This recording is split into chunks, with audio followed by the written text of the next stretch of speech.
Welcome to Penumbra. The conversation starts now.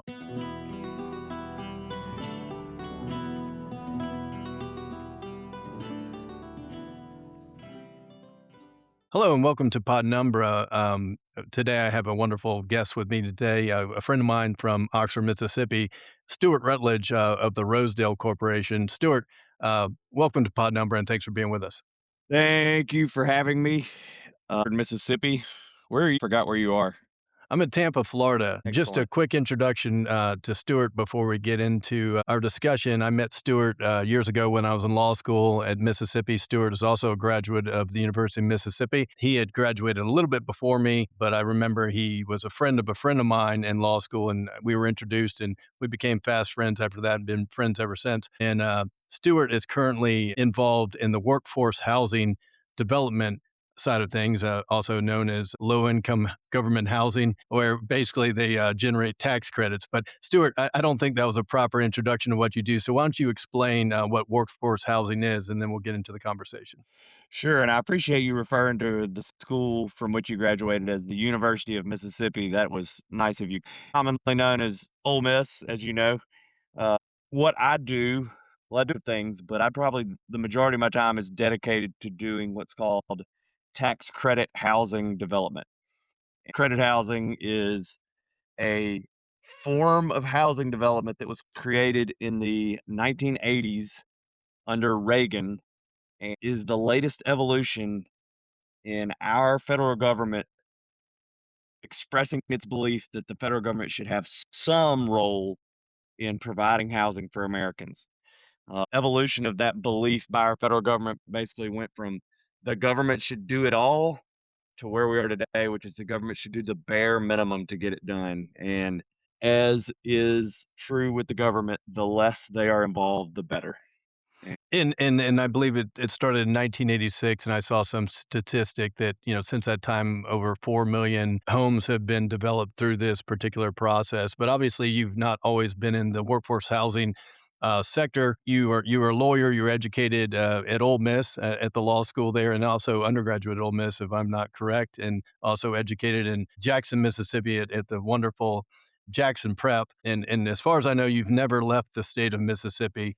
And you're one of the few. But just walk me through kind of how you got to where you are today. Tell me a little bit about your background and how you became a workforce housing developer. Sure, very Mississippi life. My family has been here since the 1700s, and there becomes a momentum where it becomes hard to leave. I mean, when your whole family's here, we have pretty deep roots. But I went to Jackson Prep, which is a high school in Jackson, Mississippi. It's probably one of the better schools in Mississippi, and I mean, I didn't choose to go there. That's where my parents put me, but it's a good school. And go to Jackson Prep. Ole Miss is the 10th grade. I'm sure that's common in a whole lot of communities where there's a school that has such a direct link to a college that it's just like an extension. I followed that momentum and I went to Ole Miss. And when I graduated high school, I had done really well and I was obviously really good at school. So when I went to college I met with the advisor and they said, "Well, what do you want to do?" And I said, "I don't know." I said, "What is the hardest thing to do?" Because in high school, we were taught to do that. We were like, "Go do the hardest things, challenge yourself." So, okay. And they said, "Well, the hardest thing is pre-med with a chemical engineering degree." And I said, "Okay, I'll do that." I went my first week to a bunch of chemical engineering and pre-med classes.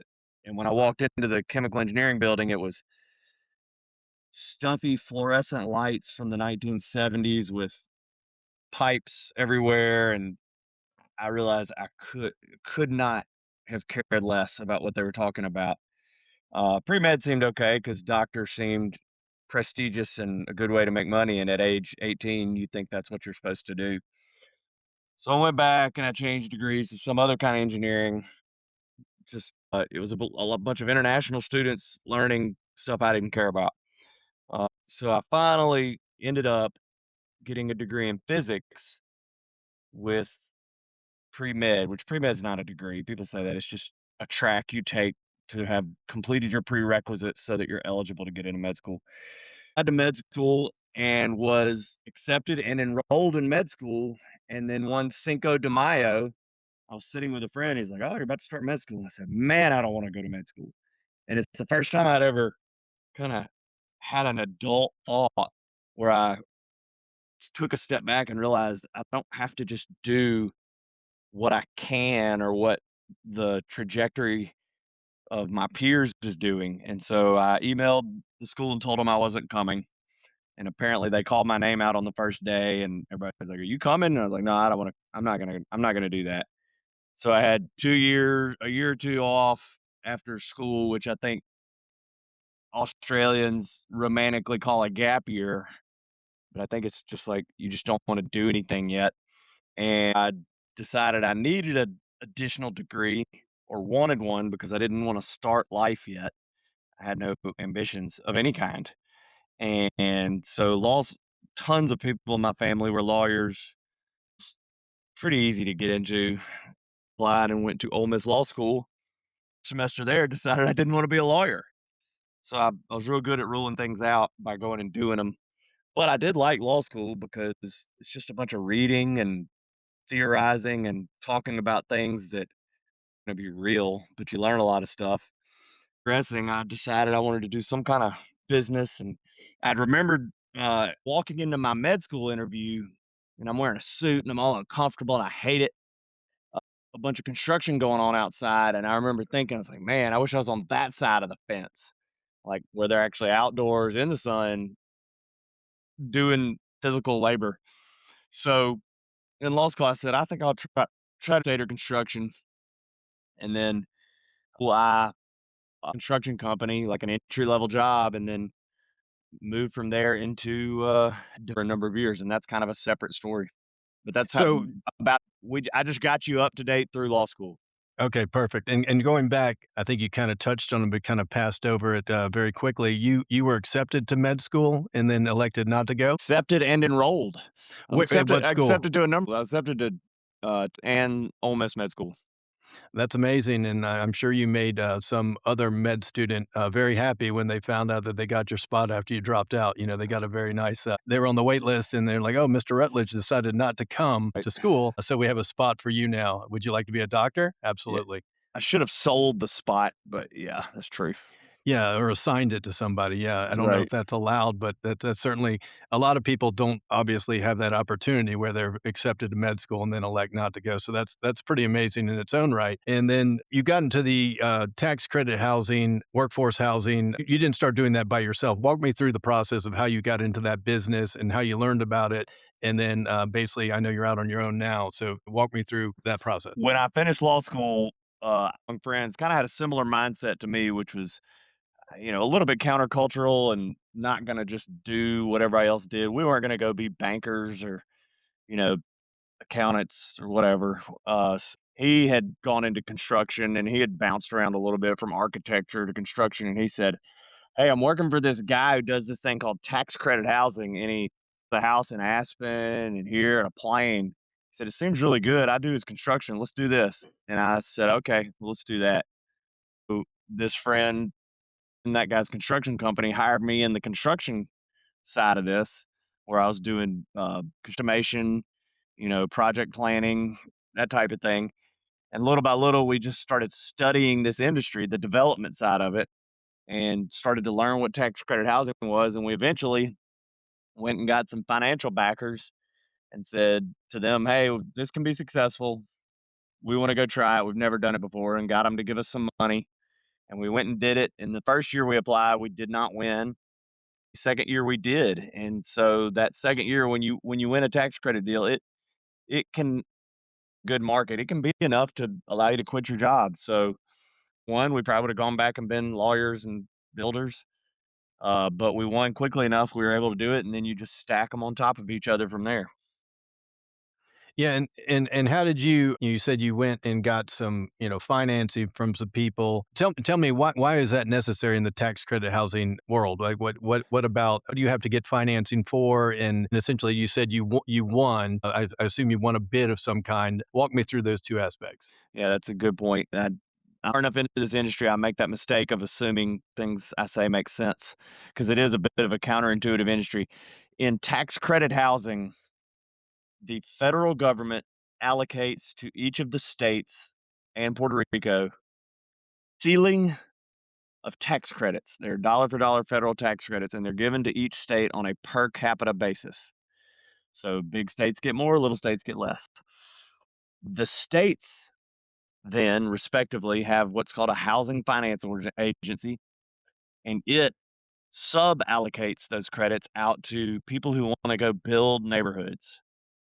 One of those people who goes and builds neighborhoods to apply costs, probably $50,000 because you gotta submit architectural plans, you gotta submit proof of financing, you gotta submit an appraisal, a market study, all sorts of niche documents. It's like a development in a bag almost. You gotta say, here's what I could do if you give me these tax credits. It's probably 500 pages. We needed to one be able to do it full time, so I have to eat. And at that time, I was single, no kids, so I just needed McDonald's. And two, pay the fees to apply. And so we needed somebody to enable us to do those things. So we called some people and asked them to give us money. All right, and we keep using the word tax credits. Tell me what happens with those tax credits, and why is that a draw or an incentive to developers or financiers, or why is somebody interested in those tax credits? What do they do and where do they come from? They're very good questions. So now we're going to jump over to how does tax credit housing work? And it is a really, but once you understand it, it's not that complicated. It's kind of like we would all think rebuilding a car engine is really complicated, but a whole bunch of people know how to do it and can do it with their eyes closed. So it's learnable. So here's how it works. Before I tell you that, I'm going to tell you a little bit of how we got here as a country. So in early 1900s, the federal government, it was just anathema that the federal government would have any role in housing. This, you know, federal state merged behemoth that we are now. The federal government was supposed to be secondary to the states as late as, the 1920s. I mean, depression occurred, and when the stock market crash occurred, the president didn't consider intervening. He's like, "That's not my problem. That's the private sector." State of New York has a exchange; they can do whatever they want. Like, sorry if that exchange over in New York is doing bad. That's not our problem. Obviously, now they would, you know, spend any level of money to stabilize it or nationalize it. So, war happened, and the federal government said, "Well, we got to start building houses for soldiers and their families because we need to go win war." And along that same time, we're coming out of the Depression. So you've got the New Deal. And the New Deal, which some might say is America's first foray into socialism, created liberty, but it also created a new theory that the federal government should be heavily involved in providing housing for Americans. Which, if you go read FDR quotes, not just deal documentation, but some of his commentary around it, Sanders sound like a capitalist. I mean, it is extremely socialistic. Had a country that was completely on its heels coming out of the Depression and then World War II. Uh, I'm obviously not being specific on my timelines. So the country was like, well, anything's better than what's been happening. Housing component. This, let's talk about housing now. Housing involves conceiving of the idea, financed, building it, as in using hammers and nails, and then operating it. So conception, financing, construction, management. Those we can compartmentalize housing into those four areas. At the beginning, the federal government, creative as it was, said, "Okay, let's go do all those things." So they would conceive of the housing, they would finance the housing, they would construct the housing, and they would manage the housing. And from New Deal forward, that's kinda how it went. It was just the government just said, "Let's do it." And it occurred at the state and local level as well, but, the first fully federal housing project was in Atlanta. It was called Techwood Homes, and it was or pretty close to where the Atlanta Olympics bombing was, began to expand, and the federal government started coming up with programs by which they said, "We're going to give you them. We're both going to do two things. One, we're going to run them top to bottom, or we're going to enable states and governments to run them top to bottom. Conceive, finance, build, manage." That ultimately involved into what we now know as government housing, pure government housing, and Section 8 housing. Those two really big forms of housing. Like in Chicago, the city financed, built, and operated. Federal government did that. Section 8 housing was a slight scaling back of that, and the government basically said, "All right, when at top to bottom things go very bad, we're not good at running housing." To private developers who will go and operate or conceive, construct, and operate. So three of those prongs, financing, we'll pay for it. And federal government would sign leases with developers, private developers, by which they said, if you'll build this, if you'll think of it, and you build it and you'll run it, we 20-year lease with you and guarantee your rents are paid. We don't care if humans are in the rooms or not and get paid. And a developer says, if you'll give me that lease, I'll go take that to the bank. I can borrow against it, and I would not to lease my place up because I'm getting paid no matter what. The result is that you had amounts of units conceived in the cheapest way because they're getting paid no matter what. So they want to do the bare minimum in their conception, which means design, things like that. Built in the cheapest way, managed in the cheapest way.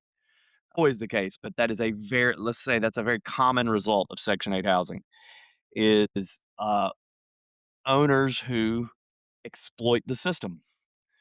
Well, then conversely, you off and let me distinguish that it doesn't always happen that way, but it very frequently does. And then secondly, you have um, residents who exploit the system because they know I'm not paying my rent. I'm hardly even, I'm just here basically as a licensee of the federal government. They have no major incentive to care for the place because it's not really their home. It's a place that's almost being licensed to them by the federal government. Further, when that private owner who has that lease with the federal government wants to go evict someone, he's effectively evicting the federal government. So he's evicting the very hand that is feeding him. So he doesn't want to make the federal government mad. Um, and it's really hard to evict the federal government. So you have this really challenging set of incentives across the board, and it created a lot of problems.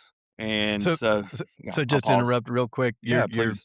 you're telling me that, where the federal government institutes a program, there's potential for abuse of that program? It's the first time I'm hearing that, but I appreciate you bringing this, to It pod is, numbra. it is, it is, it is something I've learned recently. I wouldn't have thought of it, but fraud, waste, and abuse do occur both on the behalf of the private sector and the federal government. And weirdly, when you put those two together in a poorly supervised program, it's just crazy, but people do it. Yeah, they really do. So workforce housing, what you do, and I'm just fast forwarding a little bit, is the government's response to the issues that you were just describing in the Section 8, situation. They were saying, "We're gonna privatize more of the, of the home ownership, the development and all that. We're gonna take the bad incentives away and make more positive incentives, so the system works better." Is that what happened? That's right. I'm almost there no matter how wordy I am. But, Section 8 served a purpose, it still exists, it still serves a purpose. It just has lots of challenges. I mean, there's no perfect. So, I would recommend to your listeners a documentary called The Pruitt-Igoe Myth, and it kinda talks about what I just discussed. So in the '80s, the federal government said, "Alright, let's do something else, and let's try to remove the federal government that much more." So remember, our 4 areas are conception, finance, construction, and management. And they said, "Well, how can we get out of all of those?" And the way they did it is they made a promise through Section 42 of the IRS code that if developers will build to a certain quality standard, which is higher. So they said, all right, we got to make the quality high. And the concept that means so that's the conception and construction. We got to make that high bar. And if it will be managed in a high way, meaning uh, all sorts of quality standards, but basically run like a private entity, then two things. One, you can run it like a private development, meaning that we can evict people all we want because we're not our tenant is not the federal government. But two, we, the federal government, will give those developers dollar for dollar federal tax credits up to 90% of their construction costs. And that occurs to bring down your debt on the project. So you borrow money for construction and then you convert your construction loan into a permanent mortgage. So the end result is that those tax credits are monetized by selling them on the private market, basically. It's more complicated than that to have a debt service during operations that's low enough to allow you to have really high quality. Well, high quality costs a lot. So the tax credits bring that cost down effectively, but you can go run it as a private development and have really high standards, and it works. Okay, and so you said, when you first got into this that obviously you had to go out and get financiers, you never done this before, there was a lot of upfront startup costs, um, and obviously you're interfacing are you interfacing with the federal government, the state government? Like, who is your point of contact to get this deal off the ground? The state government, the federal program is administered by the states. So Okay, you don't interface with the federal government at all. and how many states does Rosedale Corporation operate in? 5 or 6. Okay, and obviously, state by state, you probably encounter different challenges, depending on that particular state government as far as what you have to do, or is it uniform across the board? Both. There is some standardization through the federal law, but each state is allowed to implement it in its own way. And then, of course, the personalities of the bureaucrats uh, defines what it's going to be like. And, which states are you in? Texas, Arkansas, Louisiana, Mississippi, Tennessee, Florida, Georgia. I think that's it. Alright. We just applied in Kentucky. Okay, and, you said obviously it's a, personality dependent, application process depending on the bureaucrats in the state, and obviously that personnel can change from time to time. So, when did you first get into the business? What year? I started as an employee for that construction company in '07, right when I graduated law school. I had my first deal where I was funded as the owner in 2013. Okay, and so, um when you went out, as your on your own as Rosedale Corporation and you got your first deal funded, how many years or, how many months did it take before you, got that first deal? Um, well, we applied in the first year and lost. So from the time I quit my job, from the time I decided I'm trying to apply to the time I got a letter saying, "Hey, you won," was probably 30 months. Okay, and when you lose, do you get that upfront, those fees that you have to No. pay, the $50,000, does the government give you that back, or is that non-refundable? No, they do not give you a refund.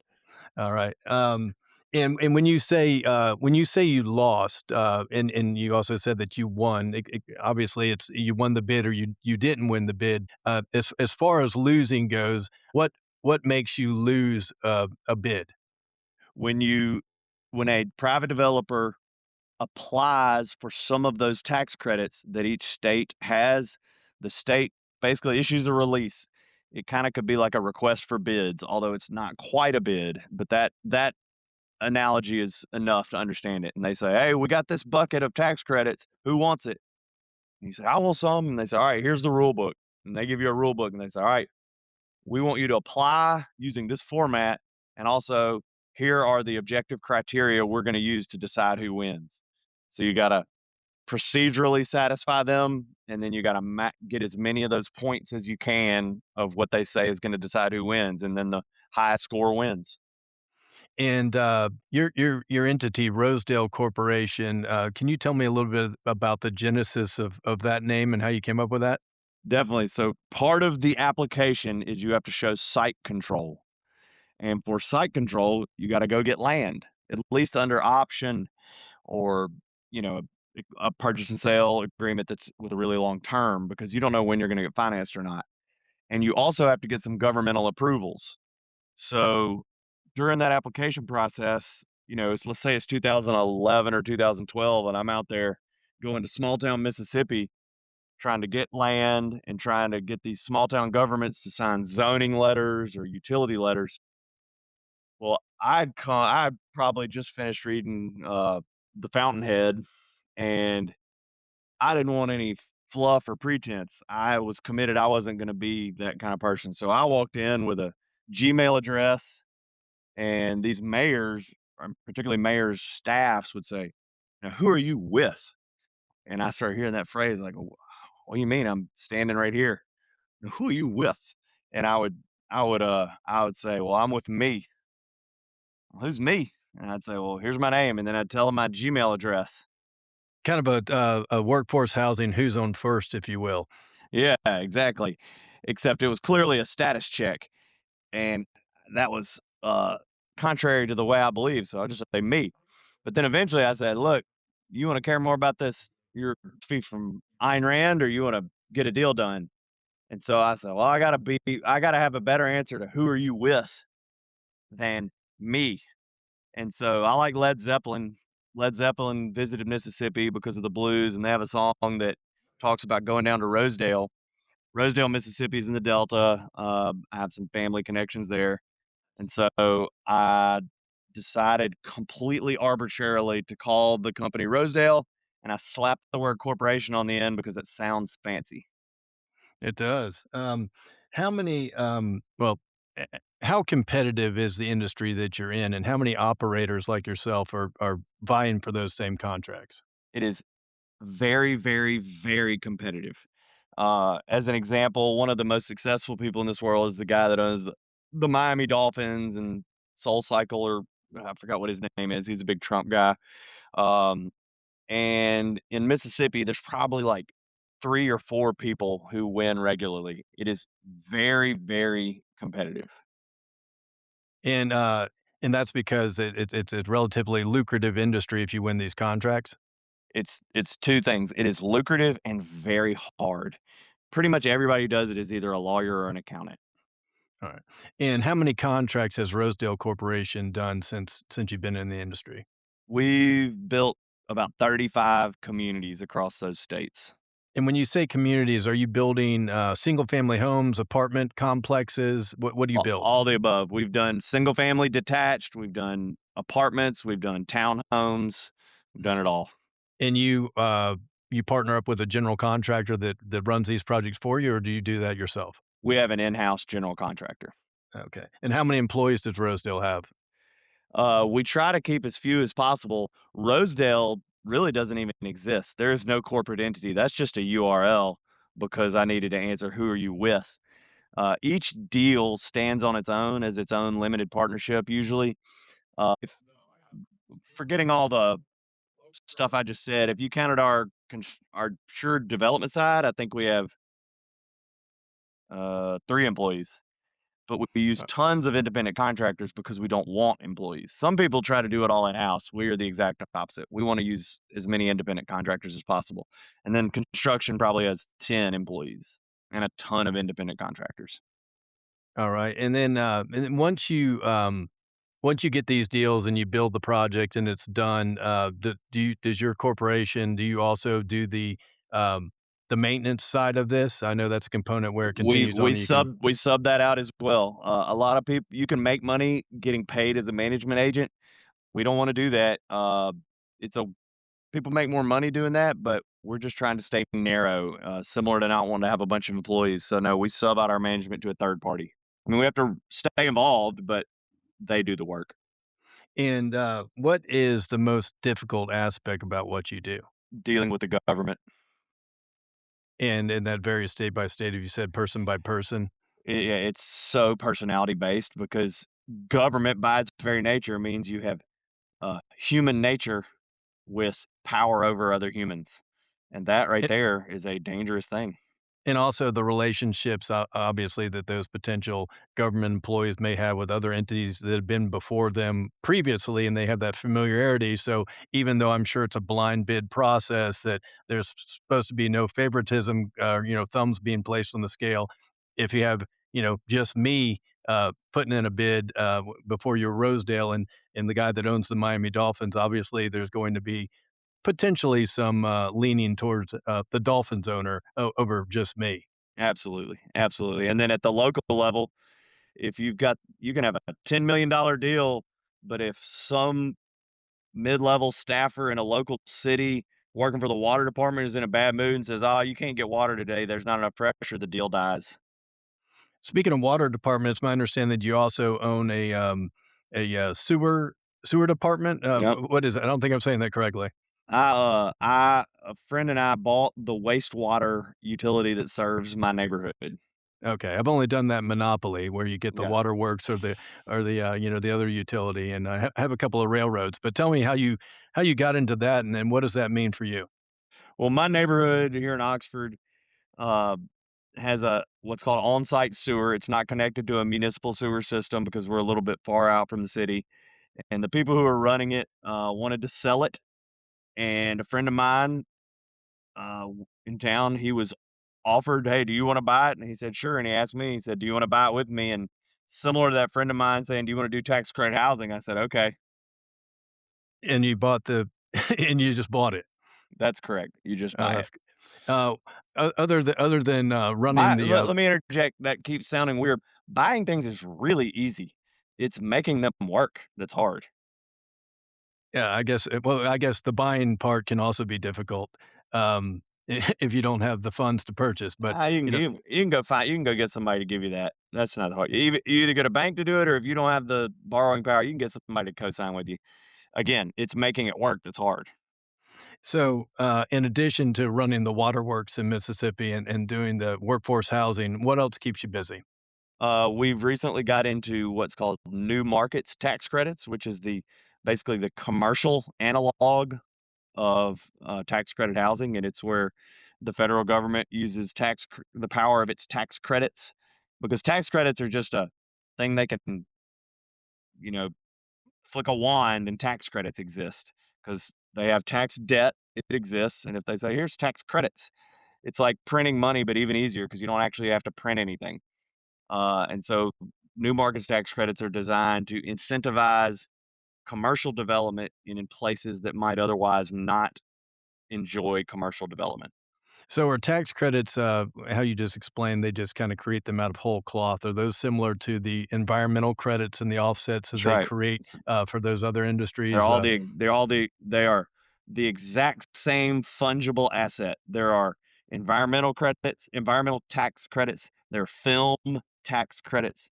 There are, I think, called greenfield or brownfield tax credits, which are to clean up hazardous sites.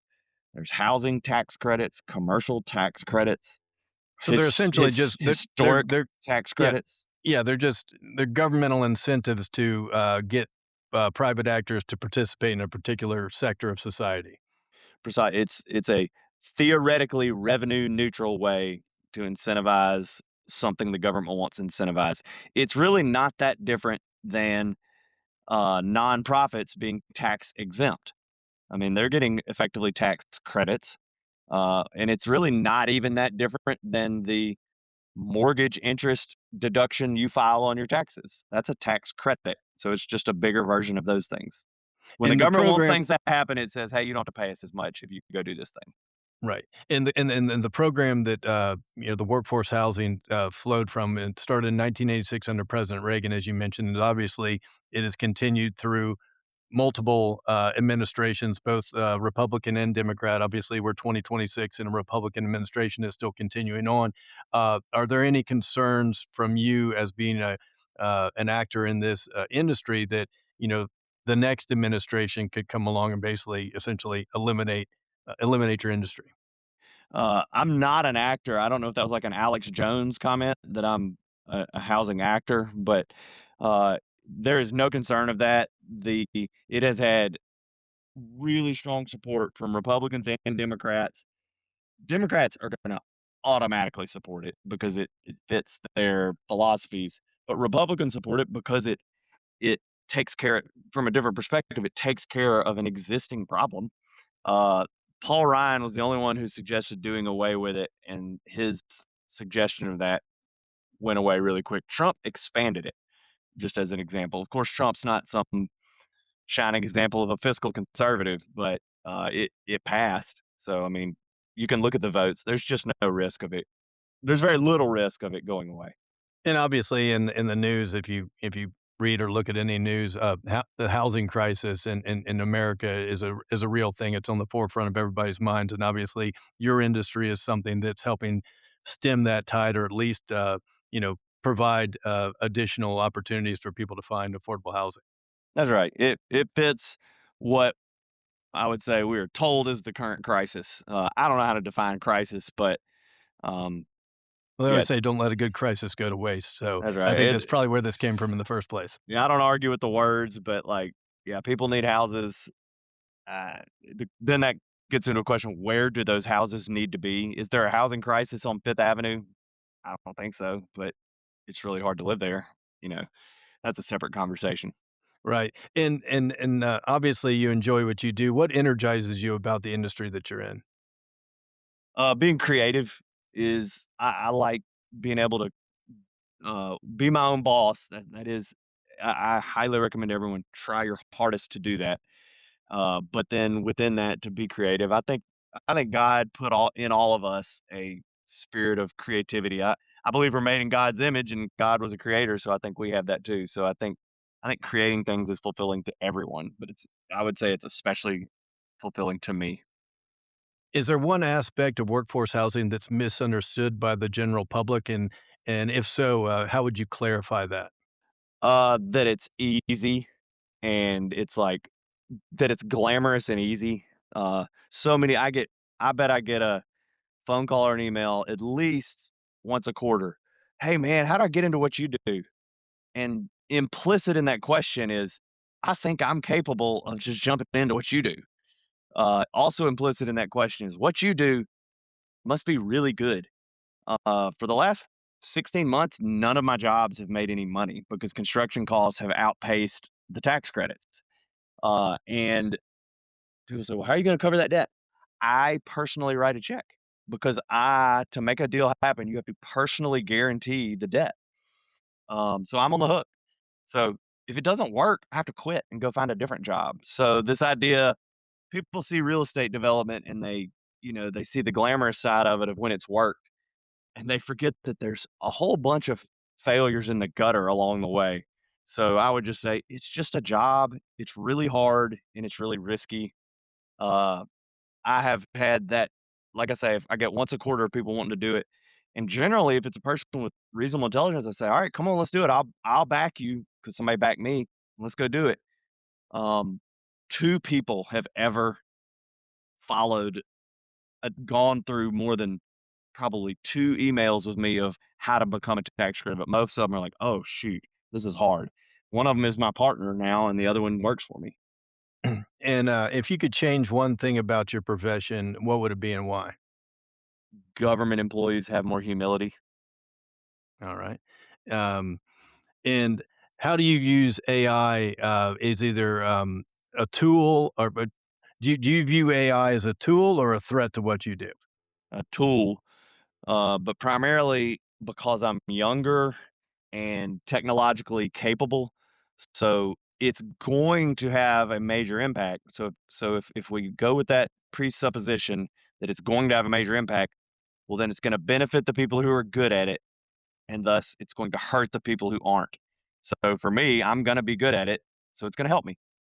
I started out using it by writing haikus and little song lyrics, and then it I got good at making images with it that were hilarious, and then it became a supercharged Google, and now with Claude, it is better than most lawyers I use, and probably one of my best financial analysts. It also every night is watching my emails, and I wake up with a summary of all the deals I have going in amazing detail. Speaking of the use of lawyers, obviously you're doing something that has a legal nexus to it. So, what are the biggest legal challenges that you face in the tax credit world? There's not a lot of legal challenges. The tax credit world has produced a large number of tax credit specialist lawyers, and they're generally very good at what they do. And it's almost like it's a self-vetting world that to get into that and to have somebody hire you as a tax credit lawyer, you had to have been pretty dang smart just to get there. So I would say our lawyers are some of the best things we deal with. Okay. How do you think this profession will look in 10 years? Probably bigger and more better funded and just more of a focus. I think it is not think it is objectively the best tool for providing housing in America. That's not to say another tool might come along, but right now it is objectively the best. Um, is there anything that particularly worries you about the future of this industry? The construction costs, nobody can control construction costs. And as they go up, labor and materials, and then obviously these funding cycles and the public policy behind it is obviously government moves slow, and that's a good thing. Well, prices move fast. And if that gap gets too big, you just can't do it anymore. Uh, if there's one thing that the you of today could tell the you of yesterday, what would that be and why? Uh, Yesterday was a pretty good day, so I mean that's such a short time horizon. I don't really, I mean, I don't know, prepare a little more for this. Nah, that was a bad joke. I know you mean. I would probably, I would say, focus more on my mental health and my spiritual health. Uh, there's a quote lately that I like a lot that says, "If you want peace, prepare for war." And I think we can have a tendency in the easy times, and I would describe the early parts of your career. People might say, "Oh, I'm working a ton." Well, if you don't have a wife and a bunch of kids, it ain't that hard. You're just working. So I would say in those times, develop the disciplines and the practices that are gonna make you have a rock solid mental health state and a spiritual state, such that when all those things hit and you suddenly become responsible for a wife, for kids, and for actual employees who count on you for a paycheck, you're already there and solid. So that would be my advice to me. And, touching on that, what habit or habits have made you successful?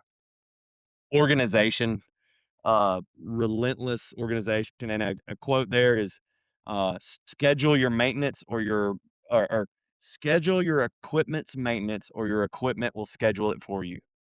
I think that comes out of like machine shops and stuff, but it applies to everything, and it applies. So I have a what I call an admin day every Thursday, and it's today, and I have a list that I create a copy of. So I'll create a copy of this list for May 14th, and it has about 30 things that I go through and check everything from my personal finances to make sure I filed everything and named it correctly, to checking in with any outside people who I owe a responsibility to communicate with them, to checking what streaming service subscriptions I have so I don't let those pile up too much.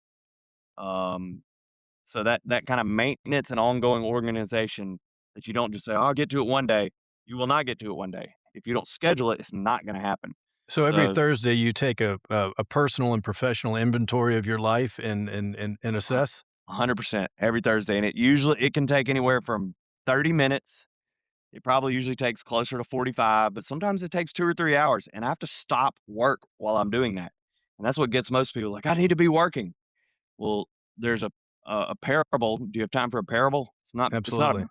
so there was a traveler walking through the woods, and he came upon a lumberjack, and the lumberjack is trying to cut down this huge tree, and he's sweating and he's struggling, and the traveler says to the lumberjack, "What are you doing?" And he says, "Well, I'm cutting down this tree, can't you see?" And he said, "And I've been working for hours and hours." And the traveler walks over and he says, "Well, you might could cut that tree down faster if you sharpened your axe." And the lumberjack says, "I don't have time to sharpen my axe, I'm working." And I think that's so true, is that we can trick ourselves into being like, "I can't quit working to go do these things." Well, then you're using a dull axe. That's a great point. What's the best advice that you've ever received? Ooh. Uh, when I ask that question, Will, I often say to people, give me 3 examples of good advice because pinning on one is so hard. So I'm gonna rephrase your question to what are some good pieces of good advice I've received? One is, uh, be extraordinarily reliable and responsive. When people call you, call them back. When people text you, text them back. That doesn't mean you have to answer their phone calls, but you do have to return phone calls. You do have to respond to emails. Don't be that guy who feel like, he just didn't respond." And that's probably my favorite one because it's so easy, yet it's so rare. And on that point, and we've talked about this in the past, I remember exactly we were sitting in my kitchen when I lived in Oxford discussing this particular point where people always say, "Oh, I don't have time to get back to you." And the true response is, "I just don't have time for you." Sure, precisely. Every choice we make is a choice of priorities and values. Like me doing this podcast, I could say yes or I could say no. And when I now kind of, I would say, mentor, I don't mean that word to sound pretentious, but college kids, and when they say I don't have time, I say, all right, how many hours did you sleep last night? And if it's 8, I say, well, then you had time. You could have slept 7 and you'd be okay. All right. But let's say they say 4. I'm like, okay, all right. Then I say, how many hours of TV did you watch? How much time did you spend hanging out with your friends? Did you go out to I mean, it's so easy, and it's usually just a sleep one, but it's so easy. But if you can't say that you're sleeping 4 hours, I'm not saying that's healthy, but if you're sleeping more than 6 hours a night and you have recreation in your life, you got time. It changes from I don't have time to I don't want to. And, this is not advice that I've created, but it's something my brother told me, and I don't know if he came up with it himself, who you know, my brother. Uh, and I like this, and it's great for the younger generation, and I think it goes a long way to speaking to our culture. It's, never show up to a meeting late holding a Starbucks coffee. Oh, that's a good one. I like that a lot. Heck yeah, I'm stealing that quote. That's a great one because it just personifies the fact that you decided to be late because you want everybody knows how long it takes to get a Starbucks coffee, and if you're 20 minutes late, you elected to be late to that meeting. I Um, love it. I love it. um, what defines success for you now? Sleeping well at night, and that hasn't changed since the beginning of my career, is if I can sleep well at night, that is successful Uh, because it is and is a test of so many other things. and one thing you mentioned as far as your habits, you mentioned, when you take your personal inventory of making sure that documents are named correctly. What did you mean by that? And tell me a little bit about your thought process.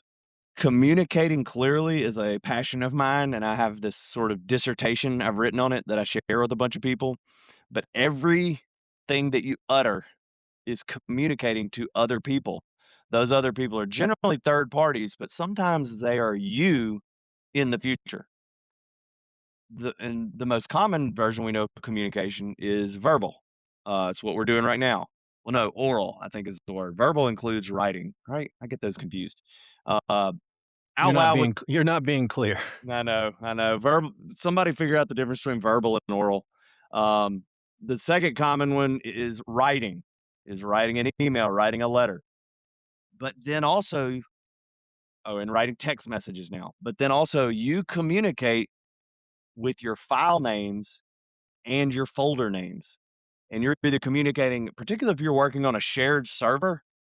Well, and the military obviously is really strict about this because if you're going to have a shared server, that server is going to be accessed not only by your colleagues in a similar time frame as when you're producing it, but your colleagues in the future and you in the future. So if your file names and folders don't do their best to communicate what is in there, then you're just shifting the burden from you now naming things to whoever that is in the future going trying to figure out what they're looking at. And we've all received that PDF that's attached to an email that's unnamed, and we're like, It's "What is this ridiculous. mystery? What is this mystery prize?" You know, And another big one is subject lines. I got an email the other day, "Call me," in the subject line, and then the body is just some gibberish. Why did it say "call me"? Like, 1, that's not searchable, and 2, Don't tell me what to do. So, subject lines are another big one that people think, "Oh, it doesn't matter." And this is just my, from personally knowing you, you're a big advocate of emails, over text messages, and actually, speaking of responsiveness, generally, I will text you, and you'll ask me to send you an email in the text. Rather than responding to my text, you will instruct me to send you an email, and I said, "Well, you know, I don't know if that is the most efficient way of communicating because by the time it told you said, 'Send me an email,' you coulda responded to my text, Well, but here's I here comply because I wanna nope, make things easy for you." nope, here's what's really happening, and I wish there was a I gotta come up with a way to communicate this to people. Usually, when I'm getting that text, there are probably 4 other people communicating with me simultaneously, whether it be wife and my 4 kids, other emails. So in that text, for me to respond, "Will you please email me this?" takes maybe 2 seconds. For me to actually give a meaningful response, and remember, I don't like non-meaningful responses. So I'm not gonna say some, like, just enough to shut you up type response. I'm saying, "Will you email me?" because email isn't ephemeral. Text messages, once you click it, the blue dot's gone and you miss it in this string of, the latest meme. So what I'm actually saying to people when they do that is, "Hey, this is important enough to me that I don't wanna miss it, and I wanna give you a meaningful response, but I'm currently not in a place to do that, so would you send me an email because that will guarantee that you're gonna get a mean." I might come up with a keyboard shortcut that says that. But that's what I'm actually saying is I do care about responding, and I'm just not in a place to be able to do it. No, that's completely fair, and also if you're looking ahead at your computer screen and your emails are coming up as you go, and then you're also having to side channel text messages and respond to emojis or whatever you're doing in that format, Exactly, takes you out of the game. Um, exactly. and, how do you wanna be remembered, once you're, done with this industry? Oh, I don't care. I don't care about being remembered at all. I would in fact, my gut instinct to that I don't think I've ever been asked that. My gut instinct is I don't wanna be remembered. I think that's kinda silly. Alright. I don't care about the Um, industry. I care about my wife and kids, and, my interests are really they're concentric circles, uh, on Earth, obviously excluding God because I am a Christian, but wife and kids, and then way out from that, other family, and then after that, church and friends, and after that, I don't care. okay. Um, and before we get, into what I call the speed round questions, I just wanna ask you, to tell the story of how you, uh, found out that the replacement of Colonel Reb as our, Ole Miss's mascot, by the new I believe we're the Mississippi Black Bears. Tell me your involvement in that scenario. Well, the chancellor at Ole Miss is named Robert Kayat. He's still alive, and he is a friend of mine. I still go eat lunch with him periodically, and he was embroiled in the controversy of replacing the Ole Miss mascot, which was Colonel Reb, which very much looked like a plantation lord. So I get it. I understand why they were doing it. I never liked it anyway. I thought it was an ugly mascot, but you can do a good thing in a bad way. And this was the early 2000s, and this is when, yeah, I think bureaucrats and public officials were really in that era where they thought they were smarter than the public and they could, like, uh, PR over people's heads, kinda treated people stupidly, and so they tried to change the mascot, and they said, "We're gonna do it democratically," and so they released this poll of these 4 candidates to replace the mascot to give Ole Miss fans the illusion of control that you're picking your own mascot. It's like tricking a child into thinking he's the one who chose to eat his vegetables. And I researched all the mascots because one of them was that guy for the mascot from Community that wears just the like leotard, the unitard thing. I mean, it's clearly just a plant to get ignored to make the others look better. But the one that they clearly wanted everybody to win, everybody to vote for, was this like roided out version of our current mascot, and I looked at it, and I think I was able to do a Google reverse image search, and I got in touch with the guy who was the cartoonist for it, and he explained to me, I started to, and then got kinda scared about how the school had coordinated with him to create it. So it was obvious the school had created one option that they were trying to get everybody to vote for, and then a bunch of intentional losers. And so I went and met with the chancellor and told him and showed him the emails. I'm like, "Here's the cartoonist that told me y'all are doing this." and they canceled the election. And then one more thing about your past involvement in Oxford in the community. I believe when I was in law school there, or shortly after I left, you and some other folks were running a taxi cab company called Rockstar Taxi. Is that right? Yeah, I helped a friend who ran that. It was before Uber, and this is a very alcohol-centric town, and so some friends bought a fleet of very unique taxis, like, they bought an A-Team van, they bought I think the Shaggin' Wagon or whatever it was called, What was it, Ghostbusters Ghostbusters vehicle? ambulance, yeah, and had a fleet of, novelty taxis. That business failed.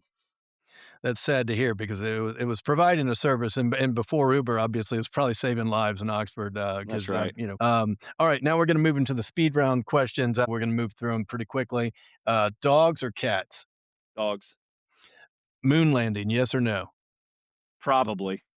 Okay, that's kinda where I'm at right now too, as I look back on what we did and the images of the craft that we took to the moon, I have some questions. However, as a physics major, we did the experiment where you fire a high power laser and there are retroreflectors sitting on the moon, and you can watch the laser go out, the energy go out, and you can predict using math how long it'll take for the energy to come back to your retroreflector, and it works. And so that's why And I'm strongly towards probably.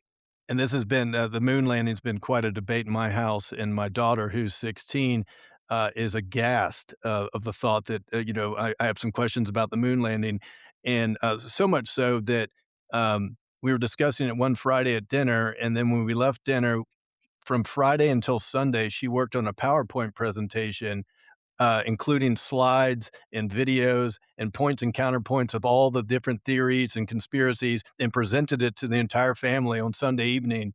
Uh, I was very proud of her, but when she showed the picture of the craft that went on the moon, I just started laughing and I said, I'm sorry, I still have a few questions." Um, She's a good sheep. She's a good sheep. no, that's right, and I'm proud of that. Um, Coke or Pepsi? Coke. Oh gosh. Aliens, Very likely. all Now right. what they actually are, I'm currently leaning towards interdimensional, something that perhaps goes with the multiverse theory, but something we don't understand yet. And how long have you been living at the Humane Society? Yeah. Hey, dogs, hush. Here, let me go shut my we were at Alright, aliens, and my yes. answer was probably, but I don't think we fully understand what that means. Yeah, and, I'm with you. I'm leaning more toward the interdimensional time traveler, sort Yeah. of thing. Maybe humans from the future coming back to observe, Yeah. how poorly we're managing the Earth. That's right. If you could fly, time travel, or be invisible, which one would you pick and why? Oh,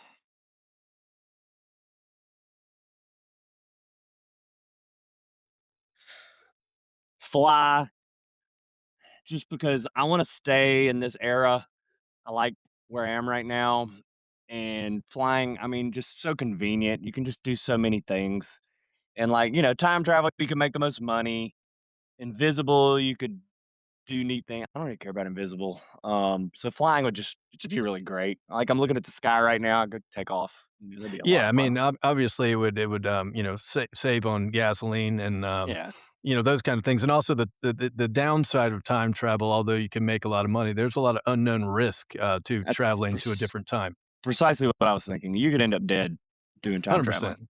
And I mentioned this the other day when I was talking to somebody about it, I was like, "Are you traveling in period appropriate clothing?"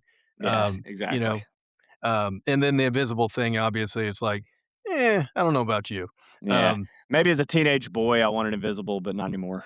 yeah, that's right. What is your favorite food? Steak. Alright, what is your favorite sport or hobby? Well, that's two different questions. Well, I play tennis, and it's also a hobby, I guess.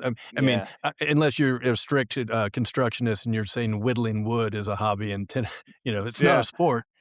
I'm a I, I'd say competitive my whittler. I'd say my favorite hobby just is vaguely. I like I'll do CrossFit and it's fun, like because I have a bunch of friends in there. But also like I like outdoors activities, even as simple as walking through the woods in untouched nature. And as a But CrossFitter, oh, go ahead. I also like using a chainsaw and creating nice things out of untouched nature. And as a Can you hear that CrossFitter, chicken, by the way? yeah. Okay, so now I'm outside and have chickens, so it's just the way it's gonna be. And as a CrossFitter, aren't you required to ask me if I do also do CrossFit and why? 100%. It's the new what do you bench? And yeah, I care a lot what other people do for exercise, Yeah, I always say that proselytizing CrossFit is 90% of being a CrossFitter. for sure. Uh, just like Martin Luther said when he was nailing that doctrine to the cathedral. You know, it's That's about CrossFit. that's right. What is your favorite book? Confederacy of Dunces, Okay. What's your favorite movie? currently Interstellar. All right. What's your favorite movie sequel? Mm, I And don't a fair know. answer is there are none. That's that yeah, I should have gone with that. It's like, ugh, I don't know. Are there any good sequels? Are there any good how about let's rephrase that. Are there any good sequels? Indiana Jones and the Last There you go. Crusade is Yeah, is a yeah. good movie, but that's the third. Okay, I'll tell you, Magic Mike 2 was really good. No, I feel you. And Godfather 2 is actually excellent. Okay, there you go. Yeah. On There's but movies, let me put this out there. Magic Mike is very good. It got focused on for Channing Tatum and sexiness. That movie is awesome. So it made people not go because like, oh, we'll see a bunch. That movie is so good, and the sequel is good. okay. Um, and when you're not doing what you do, what do you like to do? What a stupid question. When you're not doing what you do, what do you do? Uh, I like my life right now because I have a bunch of young kids is work, exercise, which is I've had to merge exercise and my social hour. Like it's not like I get to go to the bar or the country club, and I ain't got time for golf. So work, exercise, kids. That's all I do. And church. All right. And Was that a race car? I think so. Um, all right. Well, Stuart, I am out of questions for you, but I appreciate you being on Pod Number today. And it's is there any way that someone could find more information about you and what you do? If you have it, please share it. If not, that's okay. Do you want me to say it verbally? Or orally. I prefer orally. Orally, yeah, I think it is orally. My website is rosedalecorporation.com.